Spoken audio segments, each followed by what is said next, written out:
ठीक है मम्मी जी, मैं ये घर छोड़कर अलग हुई जा रही हूँ, लेकिन मेरे मायके से जो कुछ भी मुझको मिला था वो सब मुझको वापस कर दीजिए। करुणा ने बहुत ही निडरता से कहा, ये लो जी, अब इनकी बात सुन लो बहू। तुम्हारे मायके वालों ने दिया ही क्या था जो मांग रही हो। त्रिवेणी बहुत ही ढीठता के साथ बोली, अब आप ये क्या कह रही हैं मम्मी जी?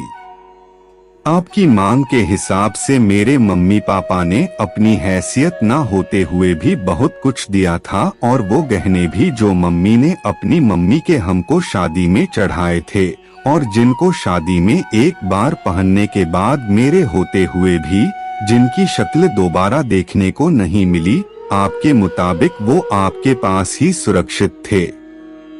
करुणा की थोड़ा चिढ़कर बोली, ऐ लड़की। अक्सर त्रिवेणी करुणा ऐसे ही शब्दों से नवाजा करती, तुम्हारा दिमाग तो ठिकाने पर है कि नहीं? ये जो 2 साल से इस घर में महारानी की तरह रह रही हो ना, उसकी भरपाई कौन करेगा? समझ लो कि वो तुम्हारा 2 साल का इस घर में रहने का किराया हो गया। फिर से त्रिवेणी बहुत ज्यादा बेशर्मी से बोली, मम्मी जी, ये क्या कह रही हैं आप? क्या ये घर हमारा नहीं था जो आप इस घर का किराया मुझसे मांग रही हैं?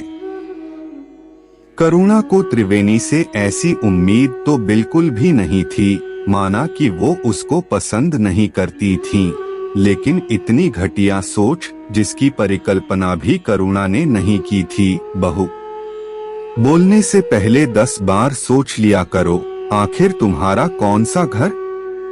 तुम्हारा इस घर पर कैसा अधिकार? क्या तुम इस घर को मायके से लेकर आई थीं? त्रिवेणी बेशर्मी की जैसे सारी हदें पार कर रही थीं। चलिए आपको पहले मिलवाते हैं सारी परिस्थितियों से। समीर ने मध्यम वर्गीय परिवार की करुणा के साथ मनपसंद ब्याह किया था। समीर बहुत ही सीधा और सरल स्वभाव का, बहुत ज्यादा चतुर ना होने के कारण ज्यादा पढ़ा लिखा भी नहीं था। उसकी एक छोटी सी किराए की परचून की दुकान थी। करुणा वहीं सौदा पानी लेने आती थी। कब समीर का दिल करुणा पर आ गया पता ही नहीं चला, और करुणा को भी शांत और सरल स्वभाव का समीर बहुत अच्छा लगता। जब घर के छोटे बेटे समीर की शादी की बात चली तो त्रिवेणी ने उसकी शादी को भी दहेज के तराजू पर तौलना चाहा। क्योंकि करुणा का बड़ा बेटा अनिल बैंक में नौकरी करता था और उसकी ससुराल से भरपूर दहेज मिला था। बस त्रिवेणी यही सब कुछ समीर के ससुराल से चाहती थी, लेकिन समीर ने उसकी सारी आशाओं पर पानी फेर दिया और समीर करुणा के साथ शादी करने के लिए जिद पर ही अड़ गया। पहले तो त्रिवेणी ने साफ मना कर दिया, लेकिन जब समीर ने अपने पवित्र प्यार को अपनाने के लिए घर छोड़ने की धमकी दी तो त्रिवेणी ने हाँ तो कर दी। लेकिन करुणा के मायके वालों से तरह तरह के सामान की फरमाइश कर दी। करुणा के मायके वालों ने किसी तरह से थोड़ी बहुत फरमाइश पूरी भी कर दी, लेकिन त्रिवेणी ने करुणा को बिल्कुल भी दिल से नहीं अपनाया, और जब देखो तब करुणा को बहुत खूबसूरत खूबसूरत तानों से नवाजा करती और अक्सर ही घर छोड़ने के लिए विवश करती। और एक खास बात और कि समीर के सामने तो करुणा से कुछ नहीं कहती और उसके पीठ पीछे ना जाने कितनी बातें सुनाती।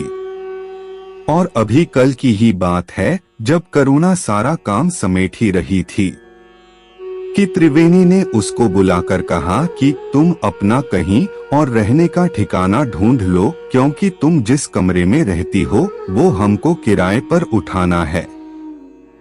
अब तो करुणा भी त्रिवेणी की बातें सुन सुनकर पक चुकी थी और आज वो त्रिवेणी से साफ साफ बात करने के मूड में नजर आई। मम्मी जी, घर आप भी ये मायके से लेकर नहीं आई थीं। अब तो करुणा भी ढिठाई से बोली, 2 टके की छोकरी मुझसे बहस कर रही है। त्रिवेणी बहुत ज्यादा बिफरते हुए बोली, मम्मी जी, बहस करने के लिए आपने ही विवश किया है और हाँ, एक बात साफ सुन लीजिए, जब तक आप मेरा सारा सामान वापस नहीं करती तब तक मैं इस घर से एक कदम बाहर नहीं निकालूंगी। आपने अभी तक मेरा सभ्य रूप देखा है, लेकिन अब आप मेरा दूसरा ही रूप देखेंगी, क्योंकि समीर के सामने तो आप बहुत अच्छी बनती हैं और उसके पीछे आपका दूसरा ही रूप होता है। इस गलतफहमी में मत रहिएगा कि समीर को कुछ पता नहीं, जानते तो वो भी आपके स्वभाव के बारे में, लेकिन बस कुछ कह नहीं पाते। और अगली बार आपने कुछ कहा तो उनको दुकान से बुलाकर उनके सामने ही सारी बातें साफ करूंगी। इतना कहकर करुणा अपने कमरे में चली गई और त्रिवेणी को कुछ सूझ ही नहीं रहा था कि वो क्या जवाब दे, क्योंकि आज तो बहू ने उसको आईना दिखा ही दिया था, क्योंकि वो भी ये घर मायके से लेकर नहीं आई थी। और उसके बाद उसने चुप रहने में ही अपनी भलाई, क्योंकि एक बार अगर करुणा की जुबान खुल गई तो बंद करना बहुत मुश्किल हो जाएगा। दोस्तों, क्या करुणा ने सही कदम उठाया? लाइक और कमेंट्स के द्वारा अवश्य अवगत करवाइएगा। प्लीज मेरे चैनल को सब्सक्राइब कर दीजिएगा।